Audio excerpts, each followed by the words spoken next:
وَإِذَا أَذَقْنَا النَّاسَ رَحْمَةً مِّن بَعْدِ ضَرَّاءَ مَسَّتْهُمْ إِذَا لَهُم مَّكْرٌ فِي آيَاتِنَا قُلِ اللَّهُ أَسْرَعُ مَكْرًا إِنَّ رُسُلَنَا يَكْتُبُونَ مَا تَمْكُرُونَ وَإِذَا أَذَقْنَا النَّاسَ رَحْمَةً مِّن بَعْدِ ضَرَّاءَ مَسَّتْهُمْ، اور جب ہم لوگوں کو کچھ اپنی رحمت کا مزہ چکھاتے ہیں اس تکلیف کے بعد جو ان کے اوپر آ گئی تھی، اذا لہم مکر فی آیاتنا، تو پھر وہ ہماری آیات کے بارے میں سازشیں شروع کر دیتے ہیں۔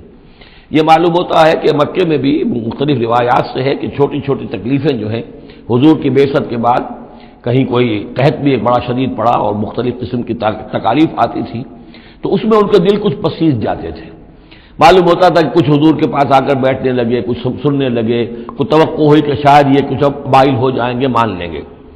لیکن جب وہ تکلیف رفع ہو گئی اور اللہ کی رحمت آ گئی، وَإِذَا أَذَقْنَا النَّاسَ رَحْمَةً مِّن بَعْدِ ضَرَّاءَ مَسَّتْهُمْ اذا لہم مکر فی آیاتنا، پھر وہ ہماری آیات کے ساتھ سازشیں شروع کر دیتے ہیں، ان کے خلاف ریشہ دوانیاں شروع کر دیتے ہیں۔ قل اللہ اسرع مکرا، ان کو بتا دیجئے کہ اللہ تعالیٰ کی چالیں تدبیریں کہیں زیادہ تیز ہیں۔ تم بھی کر رہے ہو، چالیں چل رہے ہو، تدبیریں کر رہے ہو، لیکن اللہ کی جو تدبیریں ہیں ان کی رفتار جو ہے اس کا مقابلہ تم نہیں کر سکو گے۔ ان رسلنا یکتبون ما تمکرون، اور ہمارے جو فرشتے ہیں، ہمارے جو پیغامبر ہیں وہ بیٹھے ہوئے ہیں اور لکھ رہے ہیں جو بھی تم چالیں چل رہے ہو، جو سازشیں کر رہے ہو۔